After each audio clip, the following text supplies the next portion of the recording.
Hey everyone, and welcome back to Policy Punchline. Here at the show, we interview scholars, policymakers, and business executives on urgent issues and frontier ideas in our world today. I'm Princeton Junior James Cross. We're so excited to welcome Daron Acemoglu on the show today. Daron Acemoglu is an institute professor of economics at MIT. He's the author of 6 books, including the New York Times bestseller, Why Nations Fail, Power, Prosperity, and Poverty, as well as more recently The Narrow Corridor, State Societies and the Fate of Liberty, and Power and Progress, Our 1,000-Year Struggle Over Technology and Prosperity, which was co-written with Simon Johnson. We'll be discussing that book today. His academic work covers a wide range of areas, including political economy, economic development, economic growth, technological change, inequality, and the economics of networks. Welcome to the show, Professor Acemoglu. Thank you for having me. I'm excited to be here. So I'd like to start with a brief overview for our listeners. Power and Progress is a thorough and engaging economic history of how economies and political systems respond to new technologies and who gets included and excluded from the value that they bring. It's also deeply future-oriented and relevant given recent advances in AI. Can you give us a broad overview of the book's thesis and why it might be important, especially today? In fact, part of the reason why we wrote the book is because we are at a critical juncture about how we're going to use pretty impressive new technological tools such as AI. But we were also worried that there is a tendency for these tools to be misused, at least used in ways that are not consistent with the social objective. And a lot of this is justified by a deep-rooted techno-optimism where you don't have to worry about how these advances are being utilized. You just hope that ultimately everybody's going to benefit from new technologies, new capabilities. The more impressive they are, the better for society. And if you ever question this, you somehow get the argument that either you're being a Luddite or that you don't know history, because in history, it's always been the case that people benefit from technologies, and if you're questioning it in the age of AI, you must be arguing that this time must be different.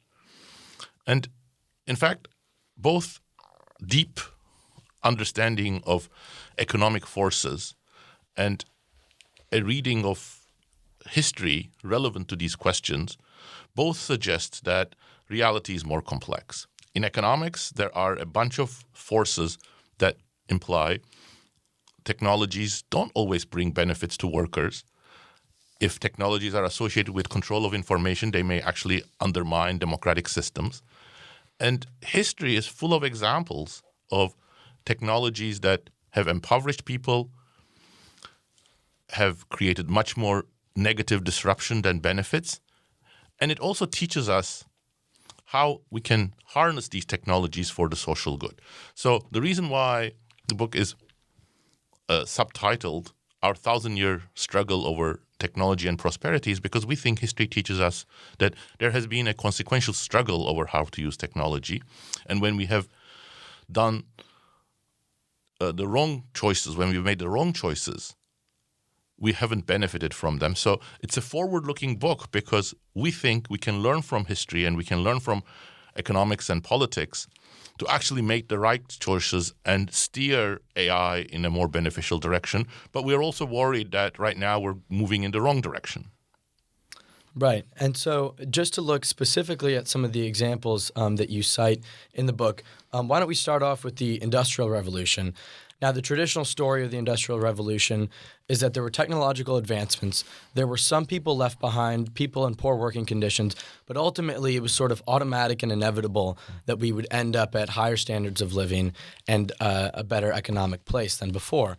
What's wrong with that traditional narrative, in your opinion? Yeah, I think the Industrial Revolution is really a very, very telling example of the issues. And to appreciate in our mind, the correct history of the Industrial Revolution, you have to hold two potentially conflicting ideas in your mind. And I think the resolution of these two conflicting ideas tells us a lot about how to view the future. The first is that there's no doubt we are today, especially in the West, but I think in many parts of the world as well, hugely fortunate, much more prosperous, much healthier, much more comfortable because of the process that started with the British Industrial Revolution, application of knowledge and industrial advances to the production process. But it is also the case that there was nothing automatic or inevitable about that. And the reading that we always get about the industrial process is, look, there were a few rough edges to be sorted out, but look how wonderful everything was. And anybody who resisted or questioned those advances was absolutely wrong. I think that's too simplistic. The first 100 years of the Industrial Revolution were awful times. We know that working conditions got much worse for the majority of the British workers. Real incomes were mostly constant. There's some uncertainty about that. But we know that working hours increased by about 20%. Discipline, even repression in workplaces intensified. As late as 1840s, almost 100 years after the official beginning date of the Industrial Revolution, there were children as young as 6 working 16, 17 hours a day deep in mines, pushing heavy carts with their heads. This was really a draconian situation. Life expectancy may have fallen to as little as 30 years at birth. So there was nothing that looked like broad-based prosperity, buoyant labor markets, nothing that we now take granted about the Industrial Revolution. But even worse, it's not like there was a 100-year period of adjustment and then after that we were going to inevitably start to do better. If you look into the history, you see that a number of major changes, institutional and technological, had to take place, and there was no guarantee that they would take place. And it was only these changes, democracy. Britain turned from a highly aristocratic country in which even the middle classes did not have the vote to ultimately every man and then every adult having the vote. Trade unions, which were banned and heavily prosecuted, became legal in the last quarter of the century, and very draconian laws against workers were removed. And the direction of technology changed. But once again, these were not inevitable steps that would come with progress or with technological advances. So sort of the idea that somehow we always develop the right institutions to harness the technologies. There is no evidence for that. In fact, the institutional change was the outcome of a very deep struggle. Again, in the 1840s, the Chartist movement made minimal demands for political participation and better rights for people. They were extremely careful not to include any radical ideas in their program so that they wouldn't be accused of being revolutionaries. They collected 3 million signatures. Can you imagine that before the age of, mass media, television, social media to support this? And in return, Parliament completely turned down all of their proposals and jailed all of the leaders of the Chartist movement. So there was nothing automatic about the institutional changes that would ultimately undergird shared prosperity. So the lesson to learn from the Industrial Revolution is not that there's an automatic process and we should always just sit back and let the technological show play, but we have to build the institutions and steer the direction of technology in a more beneficial direction. There are ways of doing that, but it's not going to take place by itself. Right. And so to discuss sort of specifically, I want to come back to institutions in a moment, but to stick with the industrial technology, to focus on 2 examples of the technology that you mentioned in the book. One is mills, the development of a steam engine or that's able to operate a mill more effectively than it was before. And the second one is the railway. Mm-hmm. And so could you contrast the way that these 2 different technologies influence labor dynamics in England, and also sort of what lessons that gives us? Yeah. We sometimes think of the Middle Ages, before the Industrial Revolution, before Renaissance, as periods that lack technological ingenuity. That actually turns out to be not the case. There are many advances in both organization of production, new crops, new methods of increasing land productivity, and there are some pretty impressive new technological tools, including mills, windmills, for example, that actually increase the ability of humans to use energy and use it for a variety of industrial processes. You would expect that such advances would then bring some amount of prosperity to workers and to people who use the mills. But if you look at the data, what you see is the lives of the most common people, mostly farmers, was actually pretty dark. So the dark ages was in the lives of these people, not in technology. And the reason for that is because they don't see any of the benefits. What happens to the benefits? The benefits are captured by the aristocrats and the clergy. And when you think about it, that makes a lot of sense. First of all, they owned a lot of the land, they controlled the land, so they were the ones to implement these advances. But worse, this was not a labor market in which people freely sold their labor or could negotiate better terms. This was a highly coercive market in which the regular people owed service and other types of obligations to the clergy and the aristocratic landowners. And as a result, the power balance determined who would gain from it. Another striking example actually comes from this country. A transformative technology that we mentioned briefly in the book is the cotton gin, which turned the U.S. South from an economic backwater to one of the most dynamic parts of the world economy that fueled the Industrial Revolution, becoming the largest exporter of cotton. But if you look at the data, you see that the conditions and lives of the workers who actually produced cotton, which were the black enslaved people, got much worse because they didn't have the power, and the power of the landowners who applied the cotton gin was used to repress them even further and move them further down south to work under harsher conditions. Again, that shows how the distribution of power really determines who gains and who loses. But the other idea that's very important as well is the direction of technology.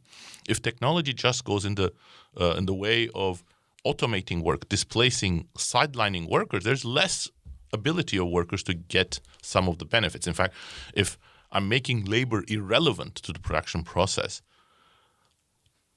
a key part of the economic mechanism that could lead to shared prosperity, that firms want to hire more labor and to be able to benefit from that more productive labor, they're going to pay higher wages. That's going to break down if all you do with new technology is automate. And that was part of the problem in early stages of the British Industrial Revolution. But in the second half, you have all these new technologies, including railways, including steel and chemical factories and other new industries where workers are becoming more productive. Their contribution to the production process is increasing. And that, together with their better organization, are the main engines for why wages start increasing after around 1840s, 1850s. So if I understand it correctly, I see two sort of arguments here, and I want to tease out the second one a little bit. The first one is that in many ways, new technologies can magnify the effects of existing oppressive institutions. And so we need the democracy in the middle of the 19th century in Britain in order to get any sort of economy that's going to work for the workers. The second argument is about a distinction between types of technologies. So there's one type of technology that increases the marginal productivity of the worker. And there's another type of technology that's purely displacement. Could you speak a little bit about the importance of marginal productivity in this calculation about Absolutely. What new technologies Absolutely. do? You're 100% right. There are two arguments here, and thank you for emphasizing that. Let me just say one word on the first one because it's exactly what you said, but a little bit more as well. So institutional arrangements that create a balance of power, countervailing power, so that it's not just everything monopolized in the hands of a few people. They're both important for the adjustments, as you pointed out. And they are also important about who is going to gain from new advances because they determine how we share the benefits. You know, the extreme example is, again, the medieval period. Because it's a labor coercive environment, it's very unlikely that suddenly new technologies is going to transform everything, and landlords and feudal lords are going to start sharing all the benefits with the workers. And I think that's a very important part of the argument. But exactly like you said, also that institutional structure determines how you adjust to it. The second is a critical part of the argument, and I think it's an often overlooked set of key ideas, and if we think about them, I believe they make a lot of sense, but people often ignore them. The reasoning among some economists and many policymakers and pundits is, well, technologies increase average productivity, meaning you have more output per worker. That's what generates economic growth. Well, if average productivity is higher, that means that there's more to go around and employers are going to then demand more labor, share this, and so on and so forth. But what this ignores is that as an employer, you're not interested in paying the average productivity to your worker. At most, you are going to be tempted to pay your worker's contribution to output, his or her marginal productivity.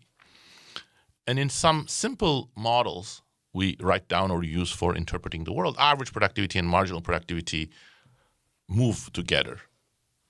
So it's sort of tempting to say, well, whenever average productivity increases, marginal productivity goes up as well, and then things are going to be fine. But many technologies are in the business of automating work, and that's a good thing. There's nothing wrong with that when it's done in balance.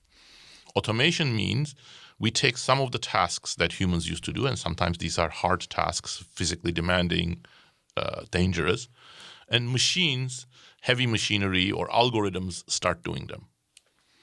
That increases average productivity because we need less labor to perform these tasks, and we can produce the same amount of output or more output with less labor. But in general, there is no guarantee that automation and other associated technologies will necessarily increase the marginal productivity of labor. One sharp way of seeing that is to go back to this oft-quoted joke about the future of the factory, which says the future factory is going to have two employees, a man and a dog. The man is there to feed the dog, and the dog is there to make sure the man doesn't touch the equipment. Well, hopefully we're not going to get there anytime soon. But if that's the type of place we are heading, you'll see that average productivity will be very high. We're going to produce a lot of widgets, a lot of goods with very little labor. But what's funny about this story is that that man and his dog are not very useful to the production process. So employers are not going to pay much for people like that. And if that's the case, there is no powerful economic mechanism for advances in technology that increase average productivity to lead to higher wages. And if higher wages don't result, you cannot get shared prosperity. The majority of the people in a modern economy, in every economy, are wage earners. So if wages don't increase, it's going to be impossible to get shared prosperity, even if you have very strong redistributive tools. Yeah, that makes a lot of sense. I want to take us to another example sort of in the mid-20th century, and this is the Ford plants. And the example that you give in the book is that the Ford plants and the way that they organized their factory systems, the way they had interchangeable parts, it actually it created a massive new demand for unskilled workers. And there's a quote that I love from it, which is that there was a French visitor to the U.S. that said the workman, instead of using his muscles, becomes an inspector. So there's this transformation, especially in the United States, where there was a shortage of skilled labor, and they used unskilled labor in these factories.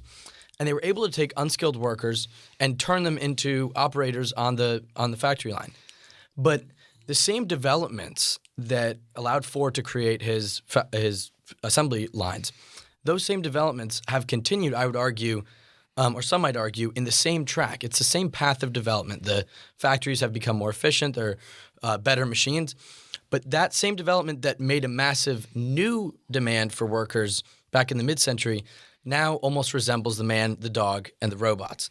So how would you parse the difference between what can initially be good for the worker, increase the marginal productivity of labor, but then eventually, if that track continues, becomes something that's pure automation and displacement? Well, those are excellent questions, James. But let me step back a little bit because I think giving just a little bit of background might make it easier to answer your question.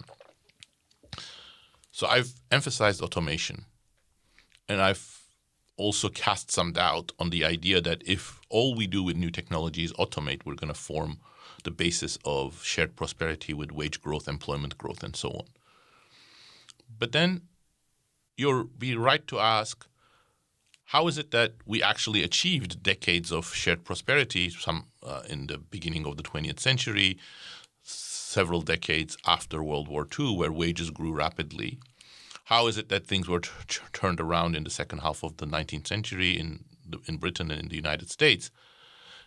Because these periods were also full of automation. And the answer is, there's nothing wrong with automation if it's coupled with other technologies that increase the importance of labor. And in particular, new tasks, new activities that humans do for more advanced, more varied, higher quality, and new good production become important.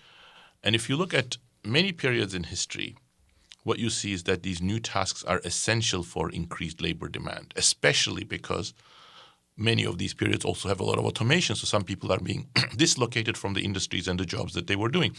The American economy, for example, was predominantly, overwhelmingly agrarian in the middle of the 19th century. More than 50% of the population was in agriculture. And within the next 60, 70 years, that number goes down to about 5%. That's a huge reallocation of labor away from agriculture with the advancement of machinery. So if you did not create new tasks, what would happen to these people? What would happen to their labor? What would happen to their productivity? So new tasks are critical. And the reason why we spell in detail what went on in the Ford Motor factories is because it's not the only place where this was happening, but it's an emblematic, it's a symbolic example. Because Ford was very determined to produce new, cheaper, mass-market cars. And he was rightly thinking that could only be possible by using advanced machinery. Use of electric power, decentralized electric power, more advanced machinery that would perform some of the tasks that skilled artisans used to perform before, and fast-moving assembly lines or interchangeable parts that would standardize the production process so that you can produce, decent quality auto parts that would then be put together rapidly. A lot of that was automation. But Ford also realized that in the process of doing that, you also could create a lot of new activities that would increase quality. It would require more skilled, better trained operators that would work with these machines. You needed new inspectors, as you said, designers, quality controllers. You needed many more new parts. People had to design them and come up with ways of making them fit with the overall car. And then also the Ford Motor factories, together with many other factories during that period, were at the forefront of introducing all these clerical workers, new people at the back office who were keeping control of quality, cost, and marketing, and so on. So it was a complete transformation that, on the one hand, automated work, and on the other hand, introduced these new tasks. And if you look at the car industry in the United States, you see that as it was automating work, it was also increasing employment quite radically. Now, as I said, that's sort of emblematically summarized by the Ford Motor factory. But if you look at other parts of the growth process in which wages were increasing rapidly, in the 50s, in the 60s, 70s, you see exactly the same thing. Lots of new tasks. And this is what we started losing at some point in the 1980s, together with institutional changes that went against workers, and that's the root of the greater inequality, we argue. Yeah, I really enjoyed the emblematic example of the Ford Motor factory. I would just sort of, to give the devil's advocate position of the techno-optimist. Please, absolutely, yes. The techno-optimist looks at the past 2 centuries specifically and says, well, so automation in certain cases is going to displace workers. It's also going to reduce costs across the board, and it could potentially, therefore, increase real wages for the rest of the economy. We tend to find new tasks in all of these advancements, and it's not just sort of that in a specific factory there are going to be new clerical or inspector tasks. It's that across the economy overall, these new tasks tend to crop up. We haven't had a mass unemployment as a result of a technological advancement. And so what would you say to your critics who would argue, look, we're making everything cheaper. People find jobs anyway. This is what always happens when technology develops. What would you say to that sort of techno-optimist tenet? I think that's a very good, important point, and let's unpack that. I think both of the points that you make are qualitatively valid, but the issue is their quantitative extent. What I mean by that is that it is indeed true. There are new tasks created all the time. And if we look at the period that Simon and I single out as a lot of automation and not enough new tasks in the United States, for example, from 1980s onwards, you see in many industries and occupations you have new tasks. But the question is a quantitative one. Do you have enough of them to make up for the automation? And our estimates and the work that I have done with Pasquale Restrepo suggests by a long margin, no. The other point you make is also 100% valid. Automation always reduces the labor share. So it will generate a more unequal distribution of income between capital and labor. But it might still benefit labor precisely because of the channel that you've pointed out, which is it reduces costs so much that there is more demand for labor from non-automated tasks, and other people in other industries benefit from the cheaper cost of the goods that are being automated. And you see that in some historical episodes, and it's very, very important. We mentioned railways. Railways created a huge number of new tasks. That was very important. But at the same time, they automated certain things that were more labor-intensive. You had carriage-based and canal-based employment, transportation that generated employment. Those jobs got displaced by railways. But at the end, the combination of new tasks that were very labor-intensive and paid high wages in railways, plus the huge productivity benefits that spilled over to both sectors that used railways and sectors that provided railways with inputs such as steel and machinery, there was enough of the transmission of those productivity gains to those sectors that they boomed as well. So the worst situation, so the double whammy in some sense, and that's why this relates to the techno-optimism, the optimism, excess optimism part of techno-optimism, is when you automate work without creating new tasks and the productivity benefits are disappointing. This is what Pasquale Restrepo and I call so-so automation. You get the automation, but it's not that great. As a result, you get all the displacement and not the productivity benefits. And the reason we have to be worried about this techno-optimism is because for the last 40 years, during the digital age, we've been continuously told these computers, these digital technologies, these electronics, these new communication tools are amazing. They're going to revolutionize productivity. They haven't done so. We haven't seen a productivity surge except for a short period in the late 1990s from computers. The way that they were used, and this was a choice, but the way they were used displaced workers. And we've had this very disappointing wage growth, much greater wage inequality. So if the optimism blinds us to these possibilities in the age of AI, that's when it's most dangerous. So I want to move into the age of AI and propose a model for you of AI, a very qualitative model, which is that could you possibly see AI as qualitatively different from previous innovations for the following reason? Previous innovations, for example, it makes it more efficient to farm the land. We have new machinery that allows us to farm the land more efficiently. We need fewer workers, but the rest of the economy is largely the same and demands the same amount of food. And so we're going to have fewer workers using the technology to produce roughly the same amount of food. Theoretically, with AI, if we suppose AI vastly increases the productivity of every service worker who's working in sort of an intellectual field in the economy, if it simultaneously makes all the engineers more productive, all the software engineers more productive, all the accountants, the consultants, the executives, could you see a broader form of growth that happens because no one group of employees is getting displaced at one time? Everyone is going to have this massive gain in productivity. This is sort of the techno-optimist idea about the way that AI might unfold over the next 5-10 years. Well, thank you, James. I think that's an excellent question. In fact, let me one-up you and say it is, in theory, and I think actually feasible, in theory possible and feasible for AI to make blue-collar workers, electricians, carpenters more productive. But the right way to think of AI, in my opinion, is that it's a platform, or what some economists used to call general-purpose technology, which means that it can be used in many different ways and applied in many different ways. And this is why I said this is a critical time at the beginning. There are very, very important choices about the direction of AI, as well as very important choices about how AI should be designed, how the architecture of AI models should be determined. As well as the possibilities that you outlined, AI is a very powerful tool for automation.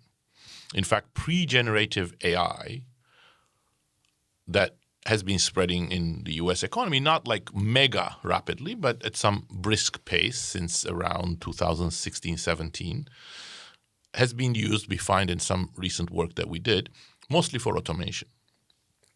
And generative AI can be used doubly more effectively for automation.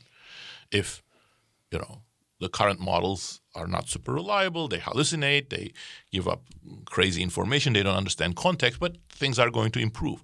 If they start doing a lot of writing tasks, a lot of organizing tasks, a lot of inspection tasks, those are jobs that humans pretty crucially using lots of problem-solving skills used to perform, so perhaps they can be automated. And in fact, the humans who were using them were skilled, so this could be so-so automation. So we could get exactly the same sort of problems from AI. But you are absolutely right. There is a promise of generative AI that it could be used in a different way. I think what's so interesting about generative AI is that you can think of it as an information retrieval, filtering, and curation tools for human decision makers. Meaning that generative AI could be an assistant to you, where the vast amount of information that could potentially be related to the particular problem that you're dealing with, it can quickly get that, retrieve it, filter it to find which part of it are relevant, and curate it for you to make it easy to understand so that you, the human, is the pilot, and ChatGPT or whatever generative AI tool develops is going to be a co-pilot next to you. Yes, that promise is there, and if that promise is realized, I think there are many interesting possibilities, just like the ones that you're suggesting. But I do not believe that that's where we're heading. I do not believe that technological possibility is where we're going to end up unless we do a major course correction. Why is that? I think there are both economic and ideological or socio-political reasons for that. Economically, many of the companies at the forefront of the development of generative AI are already in a business model based on automation and centralization of information and using that information for automating or sidelining humans. The corporate sector in the United States is in the business of cost cutting and not wanting to increase wages. So the preconditions for a big turnaround and putting emphasis on new tasks, better humans, more higher wages and more employment, those are not really there. Most companies are still demanding cost-cutting tools, and the technology industry is very much in the business of providing these tools. So the status quo direction of technology is pushing us in the wrong direction. But even more so ideologically, even though some of the companies in the space, such as Microsoft, emphasize Copilot, the whole industry is in a mindset that goes back 70, 80 years. We trace it to the Turing sort of ideas about autonomous machine intelligence, where what you want to do with digital technologies is to create more and more capable human-level intelligence. But once you do that, there is going to be a very strong tendency to use that for automation. And that's what determined the arc of the progress of the industry in the 80s, 90s, 2000s, and I think it's still determining it. And sociopolitically, the institutional structure, the regulatory structure in the United States, both about how these technologies are being regulated, lack of worker voice, how data is being treated, all of these things are creating an ecosystem in which this wild west towards automation is being made feasible. So that's why we think it is very important to step back and say, can we have a course correction? Why do we need to have a course correction? Precisely to realize the promise that you have outlined. But very importantly, and contrary to what many techno-optimists would say, that is not an automatic feature, in the same way that shared prosperity out of Industrial Revolution was not an automatic feature. Right, and I want to touch on one sort of union of two topics that have been sort of the focus, I think, of your career. One is development economics and institutions. So looking at the developing world right now and considering how they could achieve faster growth. And secondarily is AI and these new technologies. The union of them is fascinating to me, and the promise of AI as an equalizing force. So both in the United States, there have been studies that show that AI is most effective in increasing the productivity of the less skilled worker, the ones that were previously less productive, and it sort of equalizes them to the ones that were previously more skilled. In the same way, we can imagine that AI might be a profoundly equalizing educational force in that what do you learn in sort of a 4-year sort of college education? You learn many of the things that AI can do. You learn to write pretty well, basic knowledge of the way that the world works. These sorts of things might be sort of enabled for people who don't have these sorts of degrees by AI. And as a final, more provocative thought, what do you think about the promise of AI in the developing world today? So not in the United States or Europe, but in the developing world that largely has internet access, what could ChatGPT do for these economies? Well, fantastic questions. I think this is a great way to sort of bring everything to closure because you've really asked, James, 3 separate questions. Right. And I would love to answer all 3 of them, but let me give them somewhat brief answers. The first one is, how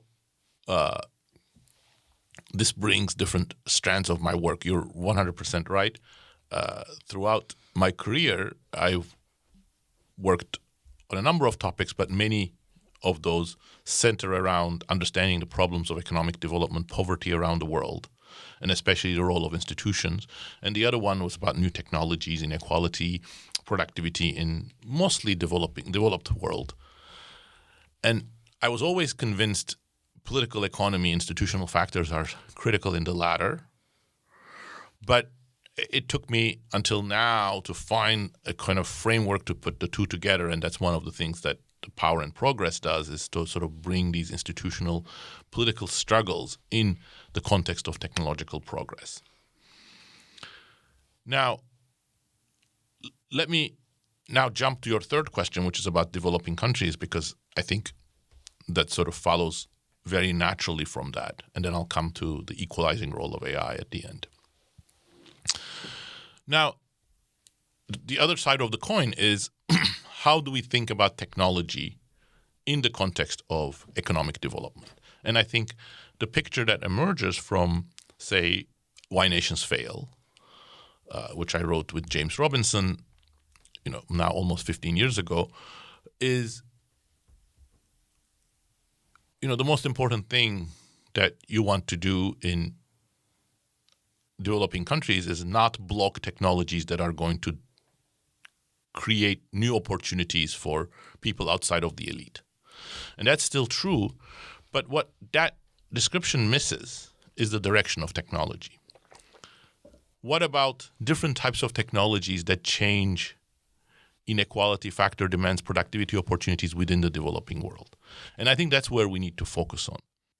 Many of the technology that we're talking about today, robotics, advanced machinery, artificial intelligence, and other algorithms, they're going to reshape the international division of labor. What tasks, for example, services, information provision, translation, note-taking, small task completions, operations, assembly, where are they done? Are they done in Mexico, in Vietnam, in China? All of these are up for grabs. I think they could potentially have great distributional implications between countries and within countries in the developing world. For example, if you look at the most successful growth strategy of the last 80 years in the developing world, it's what South Korea, Taiwan, then China pursued, which is start in labor-intensive sectors in which your cheap labor is an advantage, and then use that for exports to grow rapidly and then move up the value chain. If the international division of labor changes when many of these simple tasks are now done by AI or robots, that development path is not going to be feasible. More generally, if we go in a labor displacing direction, automation direction, we are actually reducing the value of the factor that's truly abundant in the developing world, mid-skill labor.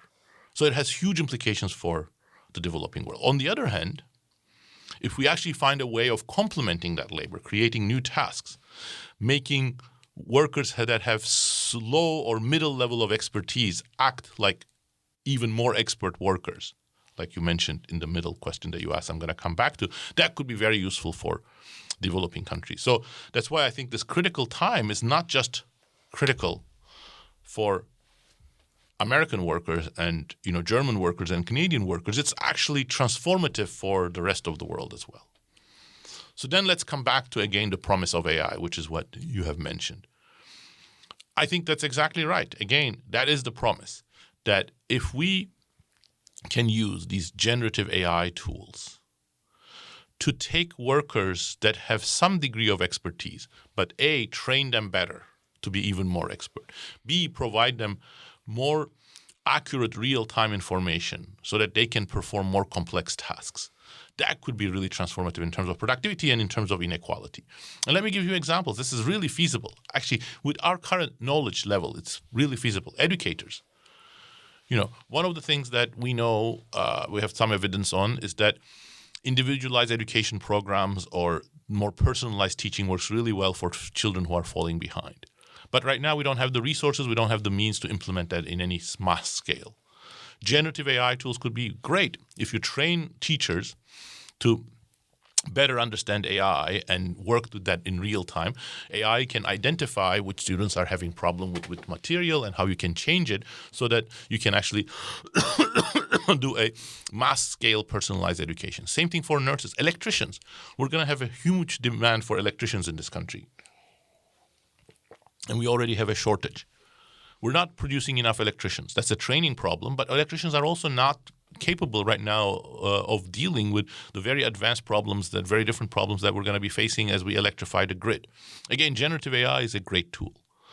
And you've mentioned a couple of studies, and I think indeed there are a few studies that show if you use a generative AI in a human complementary way, for example, in call centers or for simple writing tasks, it can boost the productivity of the lower expertise, lower skill workers so that they close the gap with their more experienced counterparts.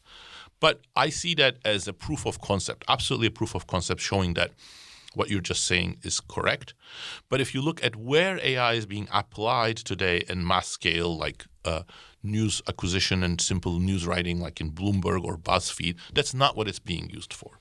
So again, I wouldn't take that evidence to say we're heading there. I would take that evidence exactly like I interpreted earlier on, that this is feasible. We could go more that way, but we would need to do big institutional changes and big architectural changes to the current generative AI. What you just outlined is feasible because they were looking at applications where unreliability of information didn't matter. So when you try to scale that up, what you're going to recognize is that the current architecture of large language models is not up for the task. So you need to really make a design change in these generative AI tools. So going back to the same conclusion, I think the choices that we make today, the choices that are going to be made in the tech industry, but hopefully with oversight from regulators and oversight from civil society and the democratic process, have the capability of creating a brighter future. But I think we are right now on a path to creating a much worse future unless we do a course correction. We usually ask finally what's sort of your one punchline, very briefly, that you would leave our listeners with. Well, I think the most important. You may have just given it. Yeah, I think the most important punchline that I would add to this, I'm talking to people in the Princeton community. I don't need to say this, but I think we are all being affected by these technologies, and we all have useful insights and inputs into how these technologies should be used.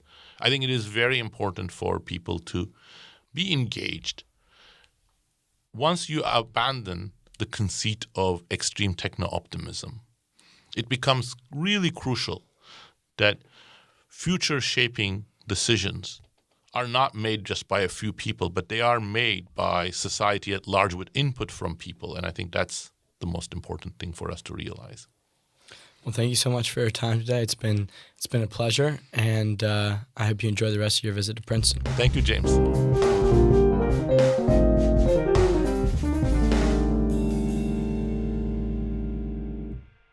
You've been listening to Policy Punchline, a podcast generously supported by the Julius Rabinowitz Center for Public Policy and Finance at Princeton University.